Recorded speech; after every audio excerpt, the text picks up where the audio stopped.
BJP की तीसरी सूची में राजस्थान की सबसे अहम सीट कामा से ग्लैमर और साथ ही महिला चेहरे पर भरोसा जताया गया है।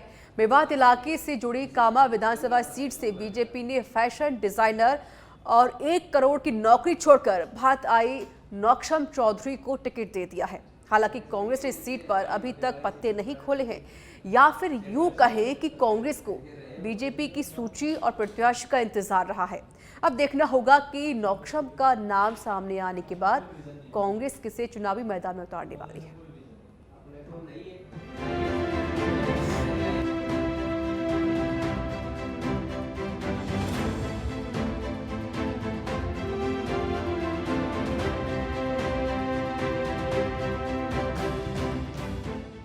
राजस्थान के रण में भाजपा ने तीसरी सूची जारी कर दी है। इसमें कामा विधानसभा क्षेत्र से महिला उम्मीदवार को उतारा। लंदन से शिक्षित 33 वर्षीय युवा नौक्षम चौधरी इस मुस्लिम बहुल्य सीट से दम भरेंगी। यहां अभी मौजूदा कांग्रेस की विधायक जायदा खान है और बीजेपी ने नौक्षम पर दाव खेला है।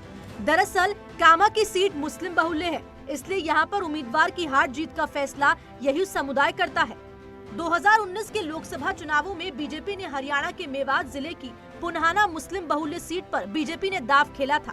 यहां से नौक्षम चौधरी को उतारा। नौक्षम चौधरी को कांग्रेस के मोहम्मद इलियास से कड़ी चुनौती का सामना करना पड़ा और वो हार गई। इससे पहले वे 1 महीने पहले ही भारत लौटी थी और कहा कि वे क्षेत्र में विकास को बढ़ावा देने के लिए राजनीति में आई हैं। लेकिन उनको मिली हार के बाद तमाम इरादे धरे के धरे रह गए। इधर गुरुवार को बीजेपी आलाकमान ने राजस्थान के रण में एक बार फिर से हरियाणा के पेमा खेड़ा पुन्हाना की रहने वाली नौक्षम चौधरी पर भरोसा जताया है। बीजेपी ने नौक्षम को भरतपुर जिले के कामा से चुनावी मैदान में खड़ा किया। आखिर कौन है नौक्षम चौधरी? कामा से बीजेपी प्रत्याशी है नौक्षम चौधरी।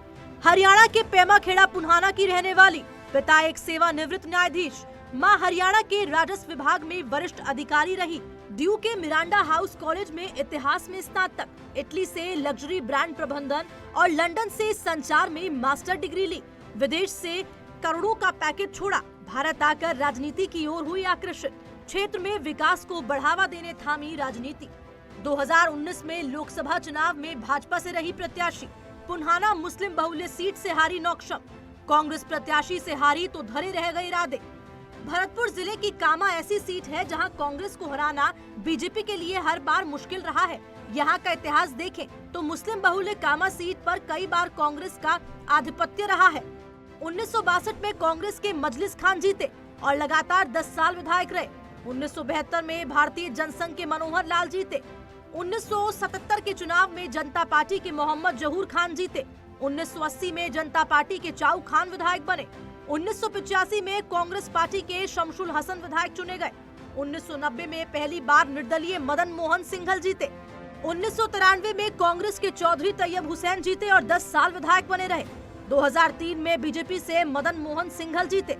2008 में चौधरी तैयब हुसैन की बेटी जायदा खान जीती। 2013 में बीजेपी के कुंवर जगत सिंह विधायक चुने गए। 2018 में एक बार फिर से जायदा खान विधायक चुनी गई।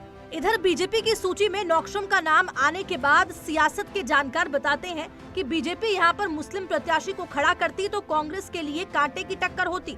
लेकिन मुस्लिम इलाके में हरियाणा की जाट नौक्षम चौधरी पर दाव खेलकर बीजेपी के लिए मुश्किल भरा दाव भी हो सकता है। बहरहाल नौक्षम की प्रोफाइल को देखते हुए राजनीति की पाठशाला शायद अधूरी ही कही जाएगी।